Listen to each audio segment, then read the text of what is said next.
Hello everyone, hello my dear students. मैं हूं Meenakshi from पवन वाग एकेडमी। बच्चों, पवन वाग एकेडमी में आप सभी का स्वागत है। बच्चों, क्लास 11 की जर्नी ऑलरेडी स्टार्ट की है। बहुत सारे चैप्टर्स भी अपलोड हो चुके हैं। आज हम लोग चैप्टर नंबर 10 इलेक्ट्रोस्टैटिक का पार्ट नंबर 3 स्टार्ट करने वाले हैं, जो कि इलेक्ट्रोस्टैटिक हम लोग लास्ट 2 लेक्चर से पढ़ते आ रहे हैं, जिसके ऑलरेडी 2 पार्ट्स अपलोड हो चुके हैं। होप सो आपको सभी टॉपिक्स बहुत अच्छे से समझ में आ रहे हैं। लेकिन बच्चों, मैं आपको एक रिक्वेस्ट करना चाहूँगी, जितना हो सके वीडियो शेयर करते चलो, ताकि जो बच्चे फाइनेंशियली पे नहीं कर सकते, क्लासेस नहीं लगा सकते, उन तक ये वीडियो पहुंचने चाहिए, ताकि सब स्टूडेंट्स के लिए फिजिक्स बहुत ही आसान हो जाए। और मैं आपको बहुत ही इजी लैंग्वेज में बताने की कोशिश कर रही हूँ। और टेक्स्ट बुक का A to Z पार्ट मैंने कवर किया है, कुछ भी कोई भी टॉपिक मिस नहीं किया है, सभी टॉपिक्स मैंने लिए हैं। बहुत सारे स्टूडेंट्स के कमेंट्स पढ़ती हूँ कि मैम ये टॉपिक रह गया, लेकिन आप लोग थोड़ा सर्च करते चलो, हर एक वीडियो देखो। हर एक वीडियो में मैंने सभी टॉपिक्स सीक्वेंस से लिए हैं, टेक्स्ट बुक के सीक्वेंस के हिसाब से, एज पर न्यू सिलेबस सभी टॉपिक्स मैंने लिए हैं। और जितने हो सके उतने एक्सरसाइज के भी सवाल मैंने सॉल्व किए हैं। लेकिन वो टॉपिक से रिलेटेड क्वेश्चन मैंने तभी लिए, सेपरेट से एक्सरसाइज का वीडियो मैंने नहीं बनाया। जिस टॉपिक से रिलेटेड वो क्वेश्चन होगा उसी टॉपिक में मैंने कवर किया है। तो बच्चों, मैं आपको रिक्वेस्ट करना चाहूँगी कि जितना हो सके उतना ये वीडियो शेयर करते चलो, ताकि सभी स्टूडेंट्स अच्छे से फिजिक्स पढ़ें। मेरी बहुत इच्छा है कि सभी स्टूडेंट्स को अच्छा स्कोर आए, इसलिए जितना हो सके उतना वीडियो शेयर करते चलो। ओके, तो स्टार्ट करते हैं आज का वीडियो विदाउट वेस्टिंग टाइम। ये लेक्चर देखने से पहले मैं आपको रिक्वेस्ट करूंगी कि इसका प्रीवियस लेक्चर ज़रूर देखें। अगर नहीं देखा है तो कोई प्रॉब्लम नहीं, मैं इसको थोड़ा सा रिवाइज कर दूंगी, क्योंकि हमें यहाँ पे उस फॉर्मूले की बहुत ज़्यादा ज़रूरत रहेगी। क्योंकि आज का लेक्चर भी कूलम्ब्स लॉ के ऊपर ही डिपेंड है। तो कूलम्ब्स लॉ पहले मैं आपको एक्सप्लेन करूंगी थोड़ा सा, उसका फॉर्मूला हम लोग देखेंगे, उसके बाद हम लोग आज का लेक्चर स्टार्ट करेंगे। तो चलते हैं आज के लेक्चर की तरफ। लेकिन उसके पहले मैं आपको बता दूं, पवन वाग एकेडमी का ऐप भी है, उसको ज़रूर डाउनलोड करें। उसमें सभी वीडियोस आपको मिल जाएंगे, सभी प्लेलिस्ट आपको मिल जाएंगी। ठीक है, तो स्टार्ट करते हैं आज का lecture, Coulomb's law in a vector form. बच्चों, हमने प्रीवियस लेक्चर में क्या देखा था, एक बार मैं आपको बता देती हूँ। प्रीवियस लेक्चर में कूलोम्स लॉ क्या होता है, कूलोम ने किस फोर्स का इन्वेंशन किया था, ये हमने स्टडी किया था, है ना। मतलब कूलोम सर ने क्या कहा था, उन्होंने एक बहुत ही बड़ा इन्वेंशन किया था। दो चार्जेस के बीच में जो फोर्स ऑफ अट्रैक्शन होता है या फिर रिपल्शन होता है, उसको कैलकुलेट करने का एक फॉर्मूला उन्होंने दिया था। उस फॉर्मूले का यूज करके हम लोग इजीली दो फोर्सेस के बीच में जो फोर्स ऑफ अट्रैक्शन और रिपल्शन होता है उसको हम कैलकुलेट कर सकते हैं। मतलब देखो, मान लो यहाँ पे Q1 ये चार्ज हमने लिया और दूसरा हमने Q2 ये चार्ज लिया। ये दो चार्जेस मान लो दोनों को हमने कुछ डिस्टेंस से सेपरेट किया है, मान लो r जितने डिस्टेंस से हमने इनको सेपरेट किया है। तो ये दो चार्जेस के बीच में फोर्स ऑफ अट्रैक्शन या फिर रिपल्शन हो सकता है। जैसे कि हम लोगों को पता है, अगर मैंने पॉजिटिव पॉजिटिव चार्ज नज़दीक लाए तो इन दोनों में क्या होता है, फोर्स ऑफ रिपल्शन होता है। और अगर हमने पॉजिटिव निगेटिव चार्ज लाए तो इन दोनों में क्या होता है, फोर्स ऑफ अट्रैक्शन होता है। एक तो फोर्स ऑफ रिपल्शन होगा, नहीं तो फोर्स ऑफ अट्रैक्शन होगा, depends on the nature of the charges. तो ये मान लो ये दो चार्जेस है, दोनों को हमने सेपरेट किया है r जितने डिस्टेंस से। लेकिन बच्चों, कूलोम्स लॉ में हमने जो फॉर्मूला डिराइव किया था, that is related to scalar, वो स्केलर से रिलेटेड था। आज मैं आपको उसका वेक्टर फॉर्म बताने वाली हूँ, जो कि बहुत ज़्यादा इंपॉर्टेंट है, क्योंकि कॉम्पिटिटिव एग्जाम्स में उसी के ऊपर सबसे ज़्यादा क्वेश्चंस पूछे गए। किस टाइप के क्वेश्चंस पूछे जाते हैं ये भी मैं आपको बताने वाली हूँ। तो वीडियो एंड तक ज़रूर देखें बच्चों। हो सके तो हेडफोन लगा के बैठो एंड नोटबुक एंड पेन ज़रूर लेके बैठो। हेडफोन लगा के अगर बैठोगे तो कंसंट्रेशन अच्छा होता है। एंड खुद की अगर नोट्स बनाओगे वीडियो पॉज करके, तो नोट्स बनाने के बाद साथ साथ आपका लर्निंग भी बहुत अच्छे से होगा। जब हम राइटिंग करते हैं तो ज़्यादा अंडरस्टैंडिंग होता है। आज भी मैं बच्चों अपनी खुद की नोट्स बनाती हूँ। मतलब मेरे हर साल नई नोट्स होती हैं, मैं हर साल नई नोट्स बनाती हूँ, खुद की नोट्स बनाती हूँ, अपडेट करती रहती हूँ। जितना ज़्यादा राइटिंग हम लोग करते हैं उतना हमें अंडरस्टैंडिंग होता है। देखो, कभी भी डेरिवेशन एक्सप्लेन करते वक्त मैं पूरा दिमाग से लिखती हूँ, कभी मैंने नोटबुक में देखा क्या, देख देख के लिखा क्या, नहीं। हर एक डेरिवेशन मेरा याद है क्योंकि मैं हमेशा राइटिंग प्रैक्टिस करती हूँ, आज भी मैं राइटिंग प्रैक्टिस करती हूँ। तो मैं आपको रिक्वेस्ट करूंगी, आप लोगों ने भी राइटिंग प्रैक्टिस अगर की ना, मैं खुद का एक्सपीरियंस बता रही हूँ, अगर राइटिंग प्रैक्टिस आप जितना करोगे उतना आपके लिए बहुत अच्छा रहेगा, उतना ज़्यादा टॉपिक याद रहेगा और एग्जाम में आपको ऐसे लगेगा जैसे हम राइटिंग प्रैक्टिस कर रहे हैं, इतना इजीली आपको डेरिवेशन याद रहेगा। क्योंकि बच्चों फिजिक्स में डेरिवेशन तो हर चैप्टर में है, कितने लर्न करोगे, कितने रटोगे तो कुछ भी याद नहीं रहेगा। वैसे भी अपनी स्लोगन है, फिजिक्स में रटना मना है, तो बिल्कुल नहीं रटना है, अंडरस्टैंड करना है, राइटिंग प्रैक्टिस करनी है। और हर एक डेरिवेशन की है ना शॉर्ट ट्रिक्स से स्टेप्स बना लो और उस स्टेप्स के हिसाब से डेरिवेशन सॉल्व करते चलो। एग्जाम के वक्त बस स्टेप्स याद कर लो, बस उतना अगर आपने किया ना, फिजिक्स में कोई भी डेरिवेशन लिखना डिफिकल्ट नहीं रहेगा आपके लिए। तो बच्चों कूलोम्स ने क्या कहा था, वापिस आते अपने टॉपिक की तरफ। कूलोम्स ने कहा था मान लो दो चार्जेस है Q1 एंड Q2, दोनों सेपरेट किए हमने r जितने डिस्टेंस पे। अभी इन चार्जेस को हम लोग किसी मीडियम के अंदर भी रख सकते हैं या फिर इन चार्जेस को हम लोग एयर में भी रख सकते हैं। तो हमने एयर के लिए, वैक्यूम के लिए, फ्री स्पेस के लिए फॉर्मूला बनाया था।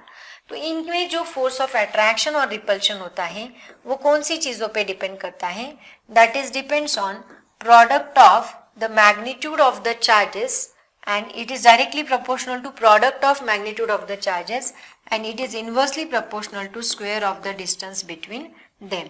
तो इसी को हम लोग कैसे लिखेंगे, F is directly proportional to Q1 Q2 upon R square। तो F को हम कैसे लिखेंगे, that is equal to constant into Q1 Q2 upon R square। तो यहाँ पे कांस्टेंट की वैल्यू कितनी होती है, F is equal to 1/4 pi epsilon nought into Q1 Q2 upon R square. यहाँ एप्सिलॉन नॉट क्या होता है बच्चों, this is the permittivity of free space. इसको हम क्या कहते हैं, this is called as permittivity of free space. इसको परमिटिविटी ऑफ फ्री स्पेस बोला जाता है। तो देखो, और हमने रिलेटिव परमिटिविटी का भी फॉर्मूला डिराइव किया था। रिलेटिव परमिटिविटी क्या होती है, एक सेकेंड।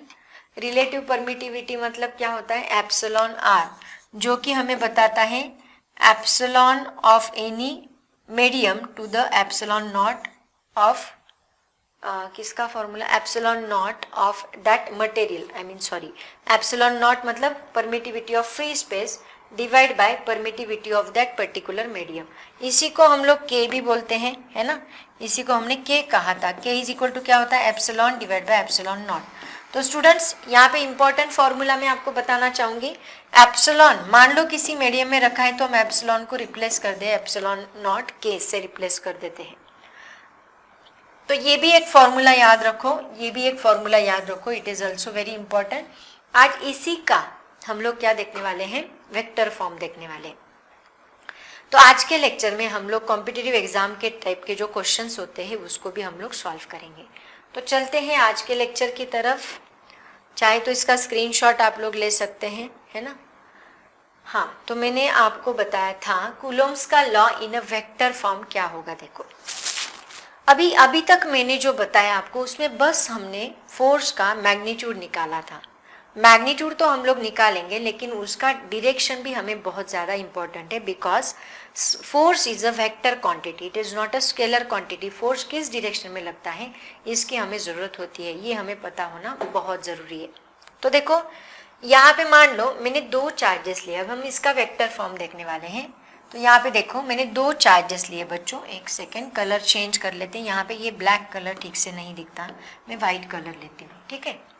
तो देखो यहाँ पे एक चार्ज मैंने लिया, मान लो Q1, ये चार्ज मैंने लिया, ओके, एंड दूसरा चार्ज मैंने लिया दैट इज Q2। इन दोनों चार्जेस के अंदर फोर्स ऑफ अट्रैक्शन और रिपल्शन होगा। मतलब देखो यहाँ पे ये दोनों चार्जेस मान लो सेम टाइप के हैं, तो ये Q1 है, ये Q2 है, ये दोनों क्या कर रहे हैं, Q1 Q2 के ऊपर इस डायरेक्शन में फोर्स लगा रहा है, Q2 Q1 के ऊपर इस डायरेक्शन में फोर्स लगा रहा है, दोनों एक दूसरे के ऊपर फोर्स लगा रहे हैं। तो देखो अगर मैं Q1 की बात करूं, मान लो इस Q1 के ऊपर Q2 क्या कर रहा है, फोर्स एक्सर्ट कर रहा है। तो फोर्स कितना एक्सर्ट करेगा, देखो कितना एग्जर्ट करेगा ये तो हम कूलम्ब्स फोर्स से निकालेंगे, लेकिन ये फोर्स किस डायरेक्शन में रहेगा ये हमें पता लगाना है। मान लो ये Q2 इस डायरेक्शन में इसके ऊपर फोर्स लगा रहा है, इस डायरेक्शन में फोर्स लगा रहा है बच्चों। इसको हम कैसे लिखेंगे, देखो इसको लिखने का एक तरीका है, फोर्स एक्सर्टेड। इसको देखो आप कैसे लिखोगे, वेरी इंपॉर्टेंट स्टूडेंट्स, सब लोग ध्यान देंगे। Force exerted on charge Q1, इसको हम कैसे लिखेंगे, on charge Q1 by Q2। देखो Q1 के ऊपर Q2 फोर्स लगा रहा है, किस डायरेक्शन में, उस डायरेक्शन में, क्योंकि रिपल्स कर रहा है वो, तो ये इस डायरेक्शन में इसके ऊपर फोर्स लगा रहा है। तो इसको हम कैसे लिखेंगे, force exerted on charge Q1 by Q2। Okay, इसको मैं लिखूंगी कैसे, force exerted on charge Q1, तो 1 पहले आएगा और 2 बाद में आएगा। Force exerted on charge Q1 by Q2, 1/2, और इसके ऊपर आप लगा दोगे वेक्टर, क्योंकि ये बार मतलब एक वेक्टर क्वांटिटी होती है। तो ये कौन सा फोर्स होगा आपका, F12 bar. Clear everyone? Okay, similarly यहाँ पे ये 1 जो है ये किसके ऊपर फोर्स लगाएगा, इसके ऊपर फोर्स लगाएगा, इज, यहाँ पे इज। ओके, ये पहला पॉइंट हो गया। मान लो ये किसके ऊपर फोर्स लगाएगा, इसके ऊपर फोर्स लगाएगा।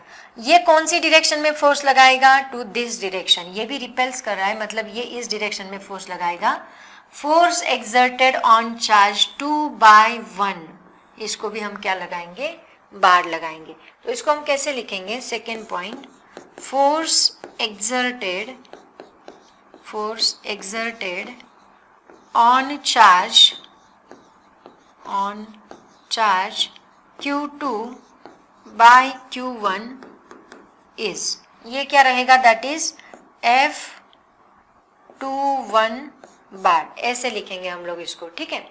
अब देखो, अभी ये दोनों फोर्सेस का मुझे वैल्यू निकालना है, तो कैसे निकालेंगे, देखो ये फोर्स जो है, ये फोर्स कैसे एक्ट करता है, देखो अभी यहाँ पे एक बात, डिस्टेंस, हमें डिस्प्लेसमेंट भी निकालना पड़ेगा बच्चों, वेरी इंपॉर्टेंट। देखो यहाँ पे फोर्स का फॉर्मूला क्या होता है, F, मान लो पहला मैं लेती हूँ F12 bar. F12 bar is equal to क्या बनेगा, देखो that is equal to 1/4 pi epsilon not Q1 Q2 divide by, अब यहाँ डिस्प्लेसमेंट क्या बनेगा बच्चों, देखो अब यहाँ पे ये जो फोर्स है 1-2 बार, ये इस डायरेक्शन में लग रहा है, लेकिन डिस्प्लेसमेंट हम यहाँ से मेजर करेंगे, क्योंकि 2 ने इसके ऊपर फोर्स लगाया।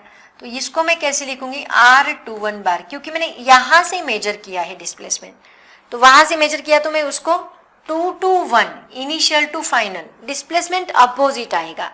अगर फोर्स F12 है तो डिस्प्लेसमेंट क्या बनेगा, R21 और उसका स्क्वायर, लेकिन ये बस मैग्नीट्यूड आई तो मुझे क्या करना है, इसका कैप भी लगाना है, क्योंकि ये यूनिट वेक्टर लगाया तो मैंने डायरेक्शन भी लगा दी उसकी। क्लियर? तो ये बनेगा F12 bar is equal to 1/4 pi epsilon not Q1 Q2 upon R21 square into R21 cap. ठीक है, ये बना F12 बार। सिमिलरली हम लोग अभी किसका सोचेंगे, F21 का सोचेंगे। F21 इस डायरेक्शन में लग रहा है, लेकिन यहाँ डिस्प्लेसमेंट में यहाँ से यहाँ तक मेजर करूंगी, तो ये क्या बनेगा, R12 बार। मतलब F21 बार फोर्स के लिए R12 डिस्टेंस आएगा एंड F12 के लिए R21 डिस्प्लेसमेंट आएगा। तो यहाँ पे मैं क्या लिखूंगी, F21 bar is equal to 1/4 pi epsilon not Q1 Q2 divide by R12 square, ये R12 कैप बनेगा यहाँ पे। ओके, देखो अब ये दोनों फोर्सेस हो गए, लेकिन दोनों क्या है बच्चों, that is equal and opposite forces है। ये दोनों भी इक्वल एंड अपोजिट फोर्सेस है, बट यहाँ डिस्प्लेसमेंट का पहले लिखते हैं। Displacement of between the charges, displacement between the charges are equal and opposite,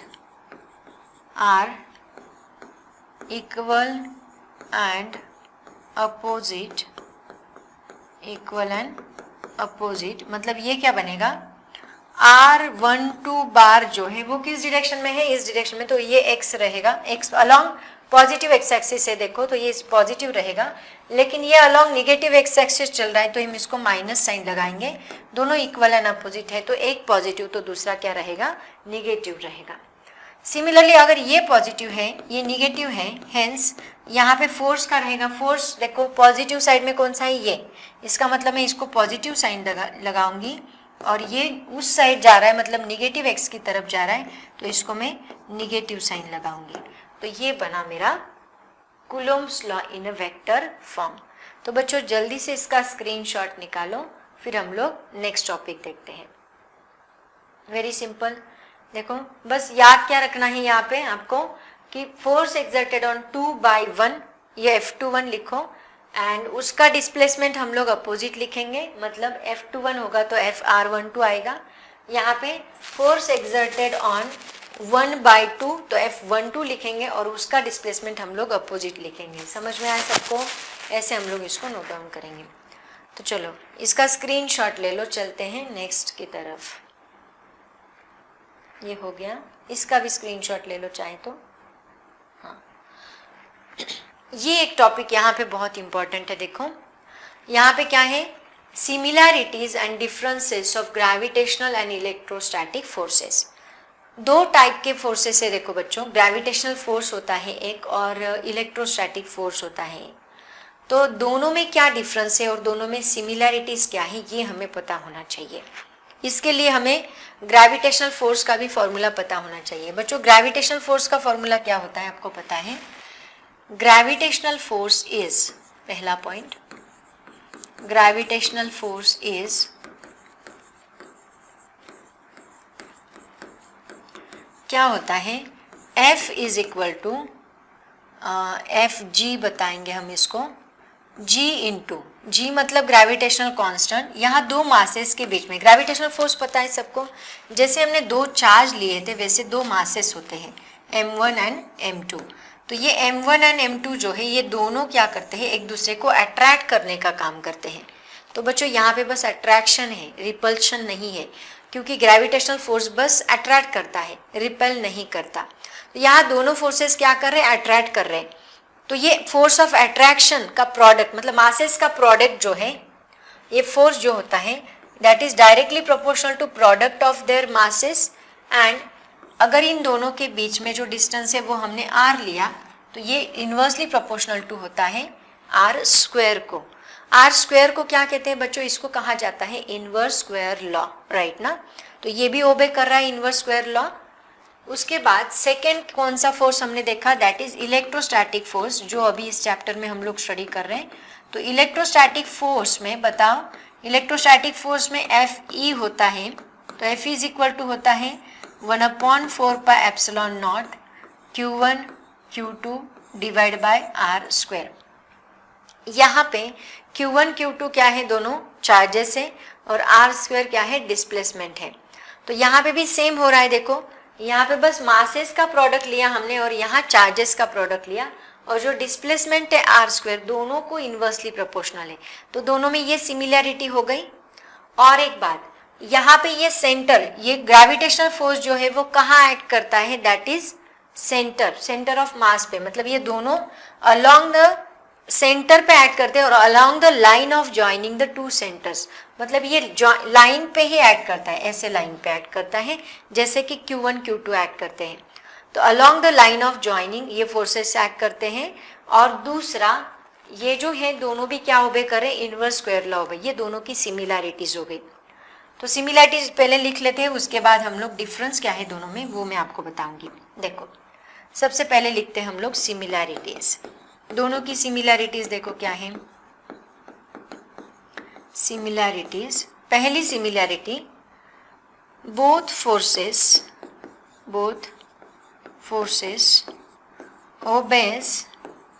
obeys inverse square law. Both forces obeys inverse square law, that means F is inversely proportional to 1/r square. F is inversely proportional to 1/r square. ये पहली similarity है। दूसरी similarity क्या है, दोनों भी forces कहाँ act कर रहे हैं, दोनों भी फोर्सेस यहाँ लाइन ऑफ ज्वाइनिंग पे ऐड कर रहे हैं, राइट ना, और दोनों भी सेंट्रल फोर्सेस हैं। ये दूसरी सिमिलर, मैंने आपको बोला सेंटर से ऐड कर रहे, तो यहाँ पे हम लिखेंगे दूसरी similarity, both forces are central forces, दोनों भी सेंट्रल फोर्सेस हैं, and acting along the line of joining, okay. ये दोनों में सिमिलैरिटी है। सेम अभी दोनों में डिफरेंस क्या है देखो, डिफरेंस देखो क्या है दोनों में, difference,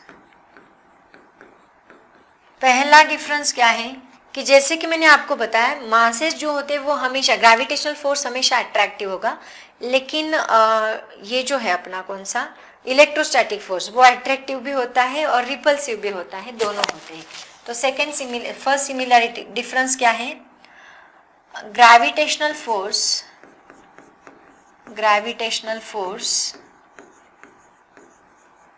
is attractive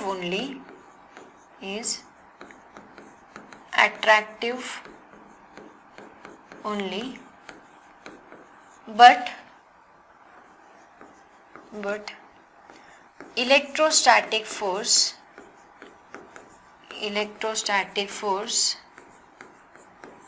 is attractive as well as repulsive. ये अट्रैक्टिव भी होता है एंड रिपल्सिव भी होता है, attractive as well as repulsive. ये पहला डिफरेंस हो गया। दूसरा डिफरेंस क्या है बच्चों, ग्रेविटेशनल फोर्स बहुत ही वीक है। मतलब देखो कोई भी दो ऑब्जेक्ट होंगे, ये दो ऑब्जेक्ट है, ये दोनों का मास, ये इनके दोनों के बीच में ग्रेविटेशनल फोर्स है, फिर भी ये बहुत ज़्यादा मतलब एक दूसरे की तरफ अट्रैक्ट नहीं हो रहे, और इनको सेपरेट करना है तो मैं इजीली कर देती हूँ। मतलब इतना ज़्यादा फोर्स स्ट्रांग नहीं है, ग्रेविटेशनल फोर्स बहुत ही वीक है। वैसे इलेक्ट्रोस्टैटिक फोर्स बहुत स्ट्रांग है। जैसे कि इलेक्ट्रॉन प्रोटॉन का जो फोर्स होता है दैट इज़ वेरी स्ट्रांग, उसको सेपरेट करने के लिए हमें बहुत ज़्यादा फोर्स लगाना पड़ता है। इसका मतलब ग्रेविटेशनल फोर्स जो है वो कितना वीक है पता है, that is nearly equal to 36 orders. मतलब क्या 10 टू द पावर 36 ऑर्डर, मतलब क्या 10 टू द पावर 36 से ये क्या है, वीकर है than the electrostatic force. Okay, gravitational force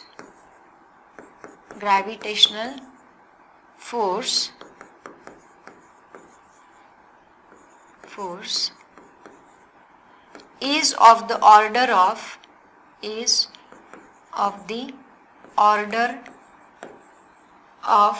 36, weaker than electrostatic force, okay. तो बच्चों this is very important point again, similarities and दोनों में डिफरेंसेस क्या है, ये बहुत ही ज्यादा इंपॉर्टेंट है। इसका स्क्रीनशॉट ले लो जल्दी से। उसके बाद हम लोग नया टॉपिक देखते हैं। उसके बाद देखो बच्चों नेक्स्ट टॉपिक अभी हम लोग देखते हैं, that is principle of superposition. बच्चों ये जो पॉइंट है दैट इज वेरी इंपॉर्टेंट, इसके ऊपर बहुत ज़्यादा क्वेश्चन कॉम्पिटिटिव एग्जाम्स में पूछे गए हैं।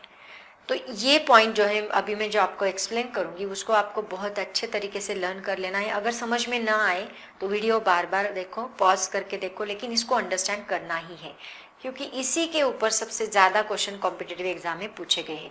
एक तो बोर्ड एग्जाम में इसके ऊपर ज़्यादा क्वेश्चंस नहीं रहेंगे, थ्योरेटिकल पार्ट रहेगा, लेकिन कॉम्पिटिटिव एग्जाम में इसके ऊपर बहुत ज़्यादा क्वेश्चंस रहेंगे। ठीक है, तो देखो सबसे पहले समझ लो कि प्रिंसिपल ऑफ सुपरपोजिशन क्या होता है। सुपरपोजिशन मतलब यहाँ पे हम क्या करने वाले हैं, एक सिस्टम लेने वाले हैं जिस सिस्टम में बहुत सारे चार्जेस हैं।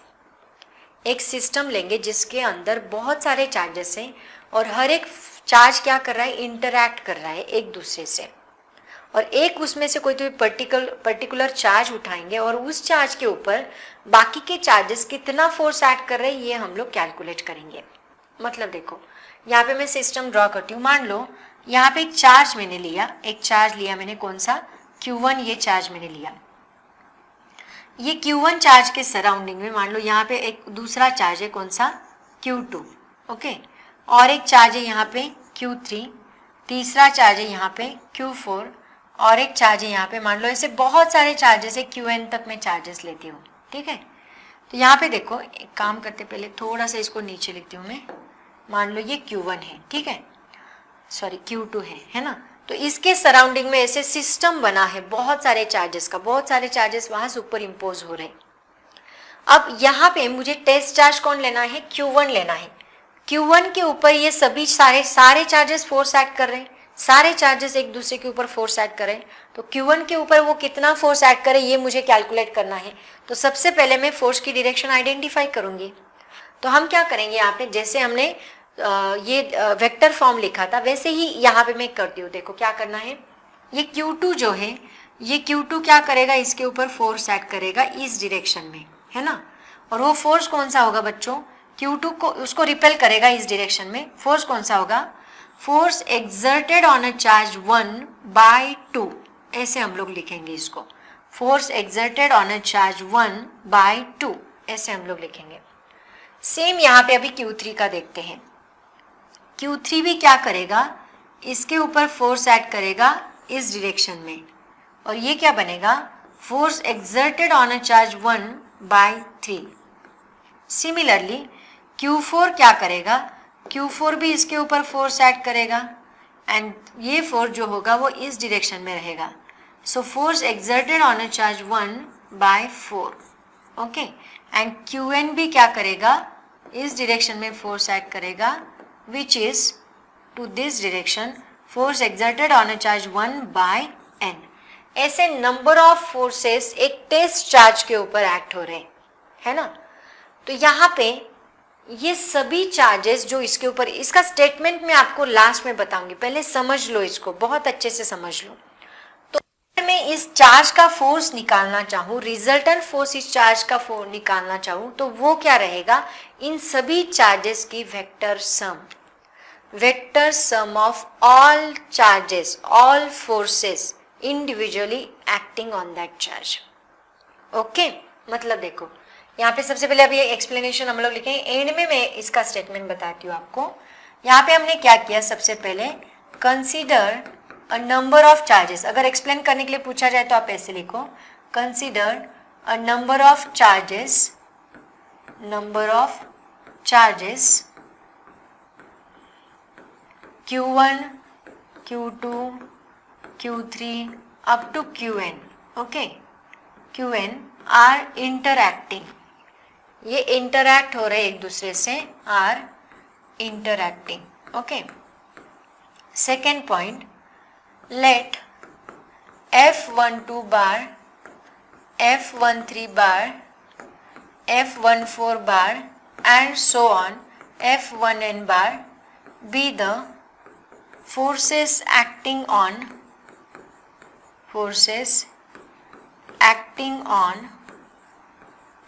charge Q1 by Q2, Q3, Q4 up to Qn, okay. ये फोर्स ऐड कर रहे हैं इसके ऊपर। उसके बाद देखो अभी थर्ड पॉइंट, तो इसका रिजल्टेंट फोर्स हमें निकालना है। तो देखो resultant force, therefore the resultant force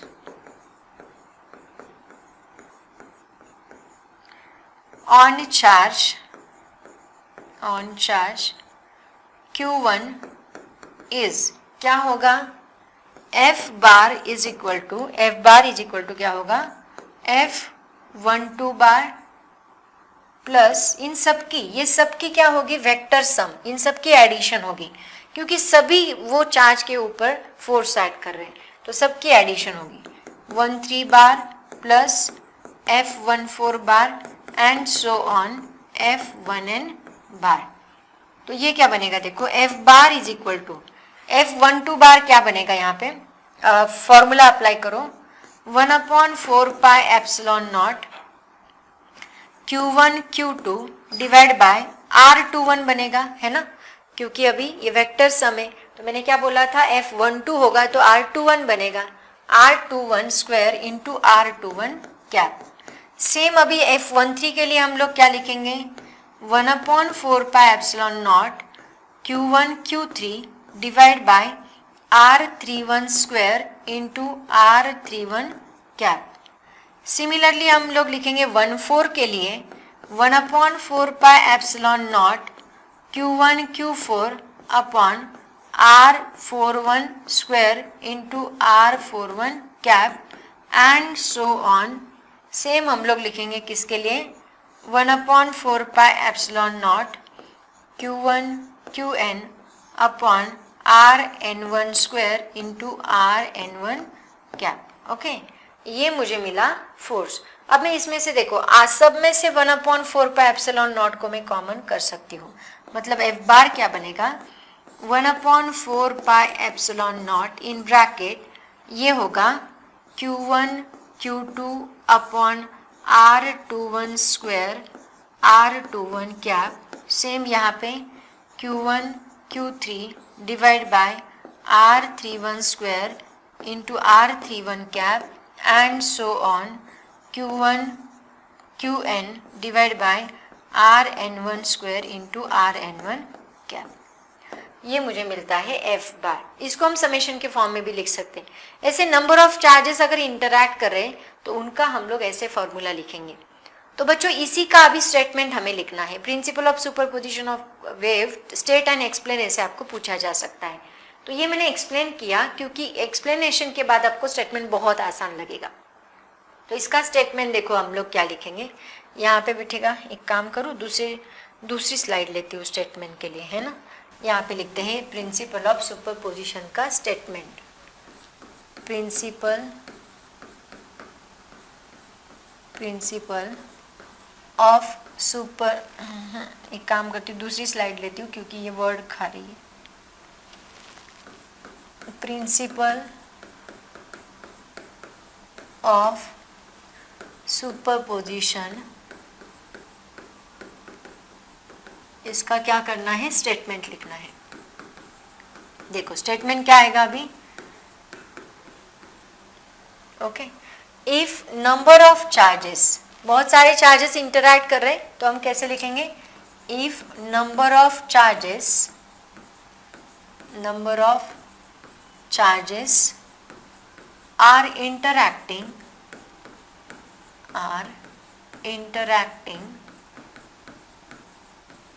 interacting, then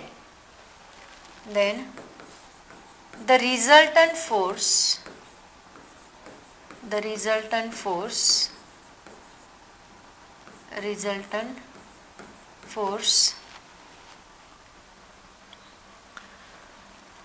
of acting on one charge is equal to the vector sum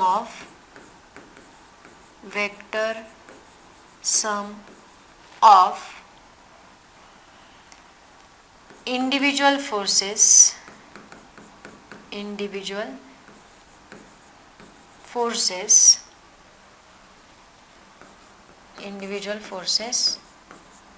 exerted on it।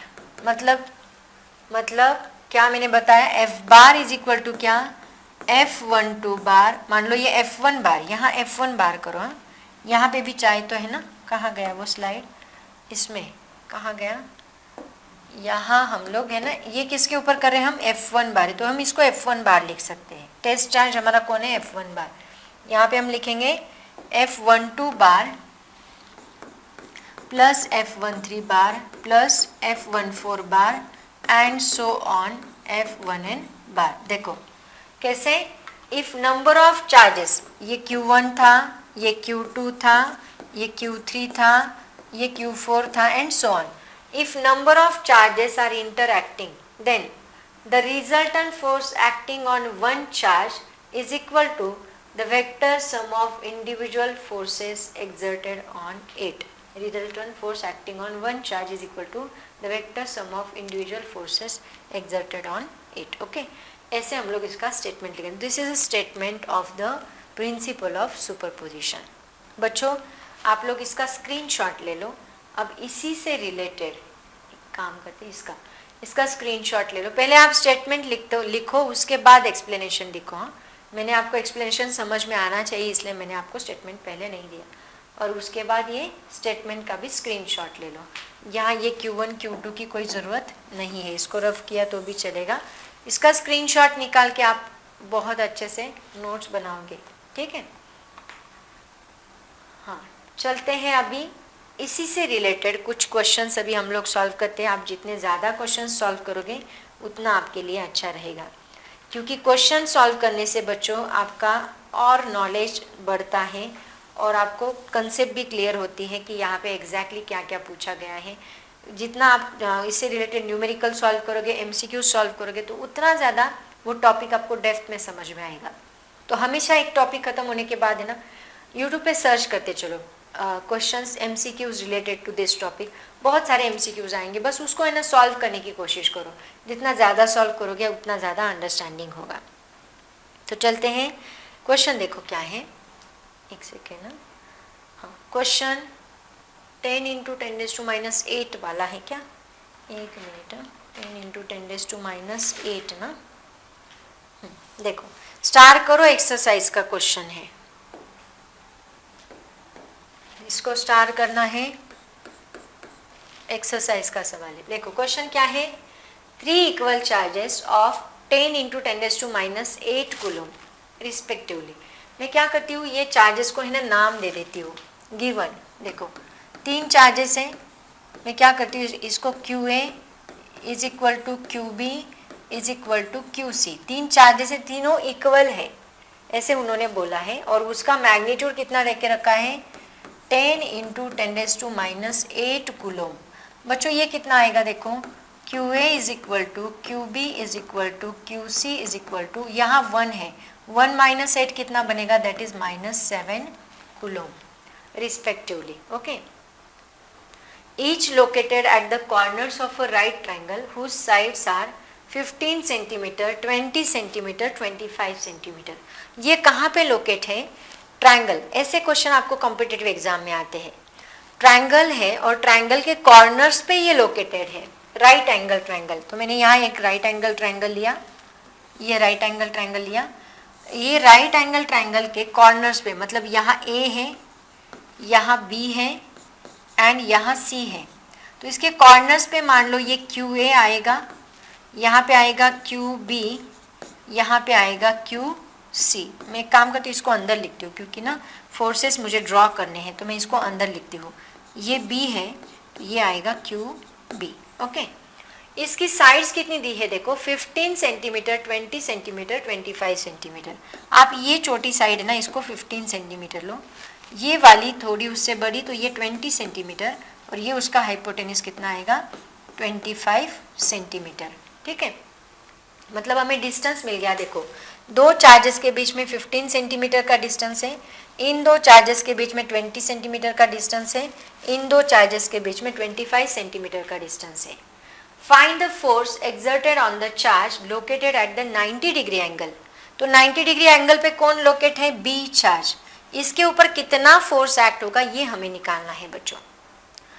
अभी यहाँ पे हमें वेक्टर फॉर्म यूज करना पड़ेगा, ना कि स्केलर फॉर्म, इसलिए हमें वेक्टर फॉर्म पढ़ना बहुत जरूरी है.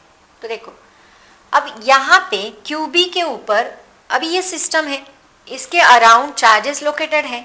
तो ये चार्ज के अराउंड QA लोकेट है, QB लोकेट है, QC लोकेट है. तो QC भी इसके ऊपर फोर्स ऐड कर रहा है, QA भी इसके ऊपर फोर्स ऐड कर रहा है, दोनों इसके ऊपर फोर्स ऐड कर रहे हैं. दोनों की डायरेक्शन हमें आइडेंटिफाई करनी है. देखो QA इसके ऊपर फोर्स ऐड करेगा to this direction. Am I clear? QA इसके ऊपर फोर्स ऐड करेगा टू दिस डायरेक्शन. और इसको हम कैसे लिखेंगे, force exerted on charge B by A. इसको बार लगाना है. Clear to everyone? Force exerted on charge B by A और उसको बार लगाना है. सेम ये C जो है, सी भी इसके ऊपर फोर्स एक्ट कर रहा है, तो इसके अलोंग द लाइन ज्वाइनिंग है ना, तो यहाँ इसके ऊपर फोर्स एक्ट होगा इस डायरेक्शन में, और इसको हम कैसे लिखेंगे, force exerted on charge B by C, इसको बार लगाना है, ठीक है। अब देखो बच्चों, अभी यहाँ पे दो दो फोर्सेस आ रहे हैं, तो आपको याद होगा मैंने मैथमेटिकल मेथड्स में ये पढ़ाया था कि जब दो वेक्टर क्वांटिटीज एक्ट होती है एक ऑब्जेक्ट के ऊपर, तो वो ऑब्जेक्ट क्या करता है, रिजल्ट कोई दूसरा ही चुनता है। मतलब मैंने आपको बोट का एग्जांपल दिया था, मान लो ये बोट है, ये बोट पानी है, इस पानी से जा रही है ना, ये बोट एक, मान लो इसको एक मोटर फिट की हुई है, मतलब मान लो उसका भी खुद का एक मशीन है जिसको एक वेलोसिटी है, और वाटर को भी वेलोसिटी है, वाटर इस डायरेक्शन में बह रहा है, मतलब वाटर की वेलोसिटी इस डायरेक्शन में है, बोट की वेलोसिटी मान लो इस डायरेक्शन में है, तो बोट उसको इस डायरेक्शन में खींचना चाहेगी, वाटर उसको इस डायरेक्शन में खींचना चाहेगा, लेकिन बोट दोनों डायरेक्शन में नहीं चाहेगी, बोट क्या करेगी, बीच का रास्ता चुनेगी, ये होगा इसका रिजल्ट। तो two or more quantities when acting on the same object, then their resultant vector is different somewhere।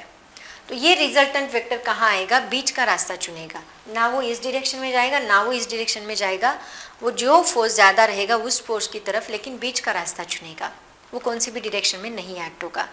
Same यहाँ पे हो रहा है बच्चों, यहाँ एक चार्ज इसको इस डायरेक्शन में फोर्स लगा रहा है, दूसरा चार्ज उसको इस डायरेक्शन में फोर्स लगा रहा है, ये चार्ज दोनों चार्ज छोड़ देगा और बीच का रास्ता चुनेगा ये वाला, ये उसका क्या होगा, रिजल्ट, ये उसका रिजल्टेंट फोर्स होगा, और यही हमें निकालना है। उन्होंने पूछा find the force exerted on the charge located at the 90 degree angle, ये फोर्स हमें यहाँ पे निकालना है। तो बच्चों इस फोर्स को हम लोग कैसे निकालेंगे, इस फोर्स को निकालने के लिए हमें क्या करना है, देखो इस फोर्स को निकालने के लिए हमें इन दोनों फोर्सेस का वेक्टर एडिशन कैसे करना है। देखो यहाँ दो मेथड्स है, एक तो आप पाइथागोरस थ्योरम यूज कर लो, या फिर आप वेक्टर प्रोडक्ट वेक्टर का मैग्नीट्यूड कैसे निकालते हैं, आपको याद है हमने क्या किया था, आई कैप जे कैप लगाया था, वैसे करो, या फिर पाइथागोरस थ्योरम। तो देखो बच्चों आगे हम लोग कैसे सॉल्व करेंगे, फिर अभी पाइथागोरस थ्योरम का यूज करके मैं इसको अभी आगे सॉल्व करके बताती हूँ आपको। तो कैसे आएगा, देखो रिजल्टेंट फोर्स इज क्या बनेगा,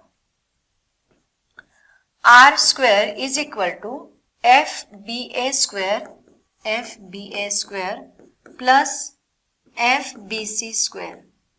ओके, यहाँ आर इज इक्वल टू क्या आएगा, that is equal to square root of, ये स्क्वायर मैंने हटा दिया तो ये बनेगा square root of F B A square plus F B C square. Okay बच्चों, अभी इन दोनों का मुझे मैग्नीट्यूड निकालना होगा, दोनों पहले मैं एफ बी ए स्क्वायर निकालूंगी फिर एफ बी सी स्क्वायर निकालूंगी, ये अभी यहाँ पे सीख लो, क्योंकि आगे के दो एग्जाम्पल में मैं एज इट इज स्टेप यहाँ यूटिलाइज करने वाली हूँ आगे।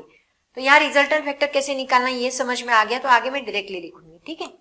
तो देखो पहले अभी हम एफ बी ए निकालते हैं, एफ बी ए क्या आएगा बच्चों, सेम अपना कूलोम्स लॉ हम लोग यहाँ पे यूज करेंगे, 1/4 pi epsilon not Q A into Q B divide by R, B A है तो यहाँ क्या आएगा A B square. Okay, cap लेने की जरूरत नहीं है क्योंकि मुझे बस मैग्नीट्यूड निकालना है, तो सभी वैल्यूज पुट कर दो बच्चों, क्या आएगा देखो, F B A is equal to, log table लेकर बैठना है सभी स्टूडेंट्स ने, लॉग टेबल की जरूरत है अभी, 9 इंटू 10⁻⁹ इंटू क्यू ए की वैल्यू कितनी है देखो 10⁻⁻7, तो मैं यहाँ लिखती हूँ 10⁻⁷, क्यू बी की भी वैल्यू सेम है 10⁻⁷, एंड आर ए बी कितना है यहाँ पे, आर ए बी है दैट इज 20 सेंटीमीटर। तो 20 सेंटीमीटर को हम लोग कैसे लिखेंगे देखो, 20 इंटू सेंटीमीटर है ना बच्चों, तो आर की वैल्यू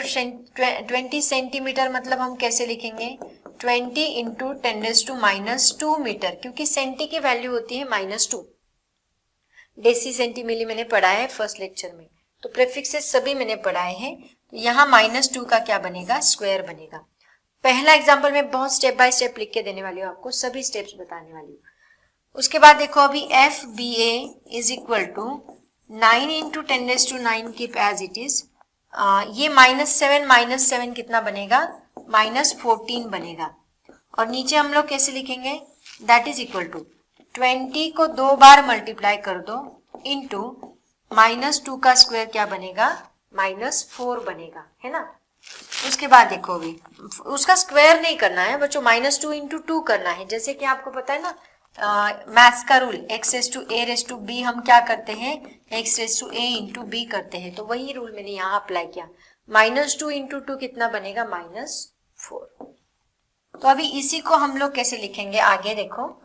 अब यहाँ पे मैं क्या करती हूँ, ये सभी 10 की पावर्स को मैं एक जगह ले लेती हूँ, लेकिन देखो यहाँ 20 इंटू 20 बन रहा है, तो क्या बनेगा देखो 9 इंटू 10⁻⁹, ये -14 इसको ऐड कर दो यहाँ पे, ये -4 ऊपर जाके बनेगा +4 डिवाइड बाय 20 इंटू 20 क्या बनेगा 400। और इस 400 को बच्चों में 4 इंटू 10⁻2 कर देती हूँ, ताकि क्या होगा, ये 10 की पावर सभी एक जगह ऐड हो जाएगी। मतलब क्या मिलेगा देखो 9 डिवाइड बाय 4 इंटू ये कितना हुआ देखो -14 + 4 -10 9 -1 और ये 10 की पावर ये क्या आएगा 4 इंटू 10⁻2 किया ना मैंने, तो ये 10 की पावर ऊपर जाके क्या बनेगी -2 बनेगी, +2 ऊपर जाके -2 बनेगा। तो ये कितना होगा बच्चों 4 2 ज़ा 8 एंड अगेन 4 2 ज़ा 8 10 होगा तो 4 5 ज़ा 20, मतलब ये बनेगा 2.25 इंटू 10⁻³ न्यूटन। ये मुझे क्या मिला, this is the force FBA। ऐसे ही मैं क्या निकालूंगी अभी, ये क्या मिला मुझे, एक सेकेंड यहाँ लिख देते हैं, ये फोर्स हमें मिला फोर्स FBA। ऐसे ही हम लोग निकालेंगे फोर्स FBC। देखो FBC is equal to again same formula 1/4πε0 QB into QC divide by RCB। तो देखो ये कितना है 9 इंटू 10⁻⁹ इंटू 10⁻⁻7 अगेन 10⁻⁻7। अभी मैं डायरेक्टली करती हूँ, RCB की वैल्यू कितनी है, CB की 15 सेंटीमीटर। हम कैसे करेंगे स्क्वायर ना, तो स्क्वायर मतलब 2 बार 15 इंटू 15 10⁻⁻2 को हम करेंगे -4। इसको सॉल्व करना है, देखो 3 से डिवीजन जाएगा, 3 3 ज़ा 15 3 3 ज़ा 15 सॉरी 3 5 ज़ा 3 3 ज़ा 15 नहीं 3 5 ज़ा 15 3 3 ज़ा 9 अगेन 3 5 ज़ा 15। ये 10 की पावर सभी एक जगह ले लो। मुझे लगता है हमें ना एक्स्ट्रा स्लाइड लेने की जरूरत है ना। चलो इसको सॉल्व करते हैं। यहाँ पे क्या बनेगा देखो, ये 1/5 5 ज़ा 25 और 10 की पावर उतनी ही आएगी, है ना। FBC इज इक्वल टू 1/25 करेंगे एंड 10 की सभी पावर्स को एक जगह कर लो, 9 -14 नीचे का -4 ऊपर जाके बनेगा +4 अगेन सेम। तो ये कितना बनता है FBC इज इक्वल टू 25 0 है ना, अगेन 0 4 25 4 ज़ा 100 है ना। एक मिनट है बच्चों, इसे ऑन करते हैं। तो ये कितना बनेगा 0.04 इंटू ये वापिस 10⁻⁻1 आएगा, है ना। और ये अभी 2 डिजिट में क्या करती हूँ, 2 डिजिट हम लोग राइट में शिफ्ट करेंगे। अगर 2 डिजिट में हम राइट में शिफ्ट करेंगे तो वैल्यू माइनस से बढ़ती, मैंने आपको बताया राइट में माइनस लेफ्ट में प्लस। तो FBC कितना बनेगा 4 इंटू 10⁻⁻1 -2 ना 2 डिजिट शिफ्ट किए, तो ये बनेगा FBC is equal to 4 into 10⁻3। अब FBC मिल गया एंड क्या मिल गया और FBA। अब दोनों को हम इस फॉर्मूले में पुट करेंगे। तो देखो R इज इक्वल टू क्या बनेगा, देयरफॉर यहाँ ही करती हूँ, R is equal to square root of FBC की FBA की वैल्यू कितनी है 2.25 into 10⁻³ whole square plus 4 into 10⁻³ whole square. Okay, इसको सॉल्व करो। चलो R is equal to square root of, बच्चों 2.25 का स्क्वायर क्या आएगा, देखो ऐसे करेंगे 2.25 का स्क्वायर इंटू 10⁻6 -3 2 ज़ा 6। सेम यहाँ 4 का स्क्वायर कितना होता है 16 इंटू 10⁻6। दोनों में से -6 10⁻6 कॉमन निकाल सकते हैं। 2.25 का स्क्वायर मैंने कैलकुलेट किया था कितना है दैट इज 5.0625। 2.25 को 2 बार मल्टीप्लाई करो, 5.0625 आएगा। मल्टीप्लीकेशन आपको आता है तो r इज इक्वल टू क्या बनेगा, अंडर रूट ऑफ 5.0625। अब मैं क्या करती हूँ, ये 10⁻⁻6 दोनों में से कॉमन निकाल लेती हूँ, प्लस क्या होगा, plus 16 plus 10⁻⁶, not plus, into रहेगा ना, कॉमन निकाला है ना मैंने, तो इंटू 10⁻⁻6। मैंने क्या किया, दोनों में से -6 जो है इंटू 10⁻⁻6 कॉमन निकाला, तो इन दोनों को ऐड करना पड़ेगा। तो इनकी एडिशन कितनी आएगी, देखो r is equal to square root of 21.0625 into 10⁻⁻6। बच्चों अभी देखो यहाँ हम क्या करेंगे, मैं पहले स्क्वायर रूट ऑफ 21.0625 करती हूँ इंटू स्क्वायर रूट ऑफ 10⁻⁻6 कर लेते हैं, तो ये ऐसे भी तो आएगा। अब देखो 10⁻⁻6 का स्क्वायर रूट तो मुझे आसानी से आ जाएगा, लेकिन आप लोग वापस लॉग टेबल का यूज करोगे। मैं लॉग टेबल बताऊँ, उल्टा पकड़ा है मैंने, लॉग टेबल का यूज करो। लॉग टेबल का स्क्वायर रूट का कॉलम निकालो, चलो जल्दी, मेरे साथ ही करना है सब लोगों ने, सब लोग मेरे साथ ही करेंगे। आप कहाँ देखोगे, मैंने आपको कल बताया था लास्ट लेक्चर में कि इसके 2 टेबल्स होते हैं ना, एक 1 to 10 का टेबल होता है और दूसरा 10 to 100 का स्क्वायर रूट का टेबल होता है। दिखता है क्या बच्चों, यहाँ से नहीं दिखता ना, थोड़ा नजदीक लो। 10 to 100 का टेबल होता है ना, तो 10 to 100 के टेबल में हमें ढूंढना है, क्योंकि 21 तो उधर ही आएगा। हम कहाँ देखेंगे, 21 का 0 एंड मीन डिफरेंस में 6 देखना है। 21 का 0 देखो क्या है, 4.583 एंड मीन डिफरेंस में 6 बोला ना मैंने, 4.583, मीन डिफरेंस में कितना है 6, तो ये 6 इसमें हम ऐड करते हैं तो कितना बनेगा 4.589। ये मुझे मिला स्क्वायर रूट ऑफ 21.0625, कितना 4.589 इंटू, इसको कैसे सॉल्व करेंगे बच्चों, -6 को हम लोग स्क्वायर रूट को 1/2 भी तो लिख सकते हैं, तो ये बनेगा 2 3 है ना, तो कितना होगा r is equal to 4.589 into 10⁻³ newton. बच्चों ये हमारा फाइनल आंसर है। Understand everyone. स्क्वायर रूट निकालने के लिए आपको लॉग टेबल की जरूरत लगेगी ही लगेगी, तो ऐसे हम लोग इसको सॉल्व करेंगे। चलो जल्दी से इसका स्क्रीनशॉट ले लो, पहले तो हम इसका स्क्रीनशॉट लेंगे, पहले इसका स्क्रीनशॉट ले लो, और ऐसे ही 2 क्वेश्चंस और मैं सॉल्व करके देने वाली हूँ, वीडियो एंड तक जरूर देखें। इसका लो, उसके बाद इसका स्क्रीनशॉट ले लो जल्दी से, 1 सेकेंड ना, हाँ जल्दी से लो।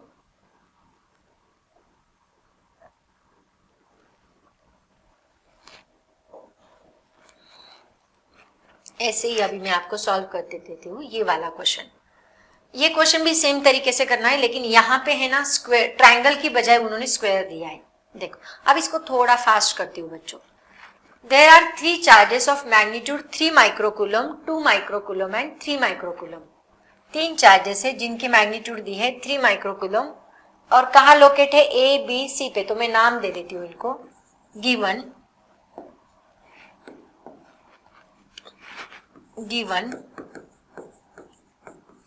Q A is equal to 3 microcoulomb, microcoulomb की वैल्यू होती है 3 into 10⁻⁻6 coulomb. Q B is equal to होता है 2 माइक्रोकुलम, माइक्रोकुलम की वैल्यू होती है 2 into 10⁻⁶ coulomb. And Q C is equal to होता है again 3 microcoulomb, 3 into 10⁻⁶ coulomb. Okay, located at 3 corners A B C of a square A B C D. तो यहाँ हम लोग डायग्राम निकालते हैं पहले। ये मैंने एक स्क्वायर लिया A B C D, okay, ये ए, ये बी, ये सी, ये डी। एक मिनट रुको, नॉट लाइक दैट, इसको मैं ऐसे ड्रॉ करती हूँ। एक मिनट, ये ए लिखती हूँ, ये बी, ये सी एंड ये डी। ये बी मैंने क्यों ऐसे लिखा बाद में पता चलेगा आपको। Of each side measuring 2 metre, ये 2 मीटर है, ये 2 मीटर है, ये 2 मीटर है, ये 2 मीटर है। ऐसा क्वेश्चन बहुत बार नीट और जेई में पूछा जाता है। Determine the net force on 2 microcoulomb. देखो बच्चों, ए के ऊपर कितना चार्ज है, दैट इज 3 माइक्रोकूलम। यहाँ पे कितना है बी के ऊपर 2 माइक्रोकूलम एंड सी के ऊपर भी कितना है 3 माइक्रोकूलम। इसके ऊपर कोई भी चार्ज नहीं है, डी के ऊपर नहीं है, 3 ही चार्जेस है। उन्होंने पूछा कि बी मतलब 2 माइक्रोकूलम पे कितना फोर्स एक्ट हो रहा है वो निकालो। सेम तरीके से सॉल्व करना है। देखो यहाँ पे सी की वजह से फोर्स किस डायरेक्शन में एक्ट होगा, इस डायरेक्शन में। फोर्स कौन सा लगेगा, एफ बी सी बार, है ना। ए की वजह से फोर्स किस डायरेक्शन में एक्ट होगा, इस डायरेक्शन में। कौन सा फोर्स लगेगा, F B A bar. And D के ऊपर चार्ज ही नहीं है, तो दोनों का रिजल्ट कहाँ आएगा, बीच में, ये बनेगा आर बार। तो आर हम कैसे निकालेंगे बच्चों, सेम तरीके से R is equal to square root of F B A square plus F B C square. तो देखो चलो अभी सेम तरीके से सॉल्व करना है, कुछ भी डिफरेंस नहीं, बहुत सिंपल है। देखो पहले हम निकालेंगे F B A. F B A क्या आएगा, 1/4 pi epsilon not Q A into Q B divide by R A B square, है ना। सभी वैल्यूज पुट कर दो। 1/4 पाई एप्सिलॉन नॉट कितना है, 9 इंटू 10⁻⁹। क्यू ए कितना होता है, क्यू ए देखो लिख दिया है 3 इंटू 10⁻⁻6 इंटू क्यू बी कितना है 2 इंटू 10⁻⁻6 डिवाइड बाय आर स्क्वायर कितना है, दैट इज 2 स्क्वायर। डिस्टेंस कितना है दोनों के बीच में, 2 2 2, तो ये 2 स्क्वायर। तो बच्चों देखो ये 2 और ये 2 तो यहाँ कैंसिल हो गया और हमें आंसर मिलेगा 9 3 जा, एक 2 बचता है यहाँ पे, है ना। तो इसको मैं मल्टीप्लाई कर लूँ, दैट इज 2 4 जा 8 4.5, है ना, इज इक्वल टू 4.5 इंटू 3, 10 की पावर एक जगह ले लो, इंटू 10⁻⁹ माइनस 12। तो ये कितना होगा, 3 5 जा 15 कैरी 1 13 13.5 इंटू 10⁻⁻, ये कितना होगा -3। देखो 13.5 minus 3, let me check the answer, newton correct है। ये मुझे मिला एफ बी ए। ऐसे ही मैं अभी क्या फाइंड करूंगी बच्चों, फाइंड करने की जरूरत ही नहीं है। देखो ये 2 है, ये 3 है, जैसे ये 2 था ये 3 था, सेम आने वाला है। फिर भी मैं लिख के देती हूँ आपको, अगर आपको नहीं चाहिए तो फॉरवर्ड कर सकते हैं। F B C bar, F B C कितना है 1/4 pi epsilon not Q B into Q C divide by R square. तो कितना आएगा, that is equal to 9 into 10⁻⁹, ये सेम 2 इंटू 10⁻⁻6 इंटू 3 इंटू 10⁻⁻6, इसकी वैल्यूज डिवाइड बाय आर का square मतलब 2 का स्क्वायर। तो एक 2 यहाँ पे कैंसिल हो गया, तो कितना बचेगा वापिस, अगेन 2 4.5, मतलब सेम आंसर आ रहा है 13.5 इंटू 10⁻⁻3 न्यूटन। ये मुझे एफ बी सी मिलता है। अब आर निकाल लो, आर इज इक्वल टू क्या बनेगा फिर, एफ ए बी कितना है, ये वाला 13.5 इंटू 10⁻⁻3 का स्क्वायर प्लस ये भी सेम है 13.5 इंटू 10⁻⁻3 का स्क्वायर। तो इसका हम क्या करेंगे, r इज इक्वल टू, ये 2 टाइम्स है ना तो डायरेक्टली 2 करो यहाँ पे, 2 इंटू 13.5 इंटू 10⁻3 होल स्क्वायर। ये स्क्वायर रूट हट जाएगा, लेकिन 2 का स्क्वायर रूट यहाँ रहेगा, स्क्वायर रूट ऑफ 2, और ये बाहर आके इसका स्क्वायर निकल जाएगा, मतलब 13.5 इंटू 10⁻3। बच्चों 13.5 और रूट टू होता है 1.414, रूट 2 की value r is equal to 1.414 into 13.5 into 10⁻3। अब इन दोनों का आपको मल्टीप्लीकेशन करना है, उतना आपको आएगा। मल्टीप्लीकेशन आप लोग कर सकते हैं, कोई दिक्कत नहीं। तो मल्टीप्लीकेशन करने के बाद हमें आंसर मिलता है 1.91। इसका आंसर है 1.91 इंटू 10⁻⁻2 कितना है -2, ये बनेगा 10⁻⁻, एक मिनट, आप लोगों का आंसर कुछ ऐसे आएगा, मैं बताती हूँ। आप लोगों का आंसर आएगा 19.1 इंटू 10⁻⁻3 न्यूटन, ऐसा आंसर आना चाहिए। 19 पॉइंट समथिंग आपका आंसर आएगा आफ्टर मल्टीप्लीकेशन। मल्टीप्लीकेशन के बाद ये आंसर मिलेगा तो आप लोग इसको ऐसे लिखोगे। तो बच्चों ये हमारा क्वेश्चन था। चलो इसका भी स्क्रीनशॉट ले लो जल्दी से। सेम तरीके से था बट यहाँ पे ट्रायंगल के बजाय क्या था, स्क्वायर था, है ना। अब सेम क्वेश्चन आपको सॉल्व करना है, ये वाला भी। इसमें देखो क्या है, क्या क्या दिया है।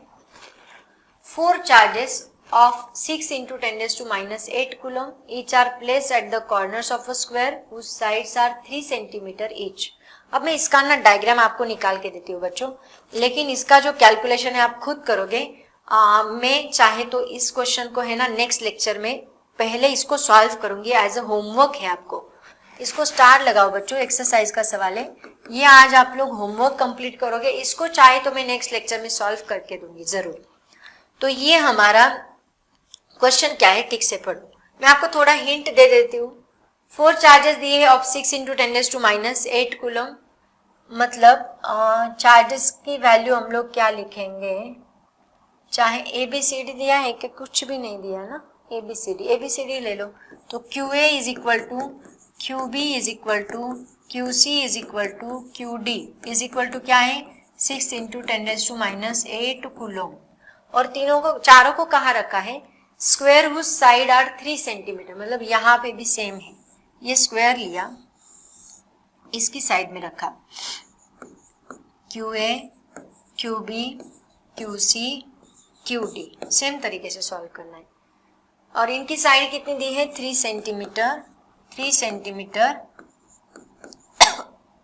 3 centimetre 3 centimetre. Charge and showed in direction on a diagram drawn to scale.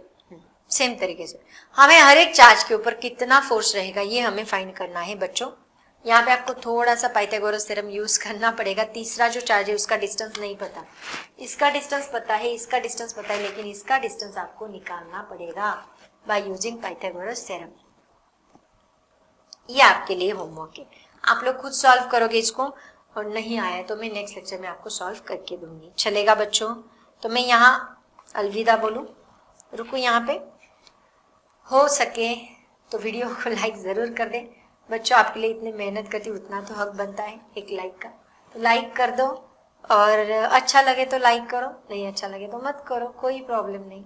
और कमेंट सेक्शन में कमेंट ज़रूर करो अगर आपको कुछ इम्प्रूवमेंट चाहिए होगा तो। अगर आपको वीडियोज़ अच्छे लग रहे हैं तो इसको शेयर करो, ज़्यादा से ज़्यादा शेयर करो, हर एक बच्चों तक ये वीडियो जाना चाहिए, ठीक है। जो अपने महाराष्ट्र स्टेट बोर्ड के बच्चे हैं जिनके लिए ये सिलेबस नया है, सिलेबस ओल्ड सिलेबस में इतनी ज़्यादा कंसेप्ट नहीं थी बच्चों, लेकिन न्यू सिलेबस में उन्होंने बहुत सारे कंसेप्ट ऐड किए हैं। तो मैं यहाँ पे आज रुकती हूँ। नेक्स्ट लेक्चर में हम लोग एक नया टॉपिक पढ़ेंगे, that is electric field. Coulomb's law तो यहाँ पे खत्म हो गया। कूलम्स लॉ को डिटेल में हम लोगों ने स्टडी किया है, इससे रिलेटेड कॉम्पिटिटिव एग्जाम्स के क्वेश्चन हो गए, तो सर्च करो और उसको फाइंड करने की कोशिश करो। तो बच्चों आज मैं यहाँ पे रुकती हूँ, पढ़ाई करते रहो, बहुत सारी पढ़ाई करो, और एंजॉय तो करो ही, एंजॉय करने के साथ साथ पढ़ाई भी करो। All the very best, thank you so much and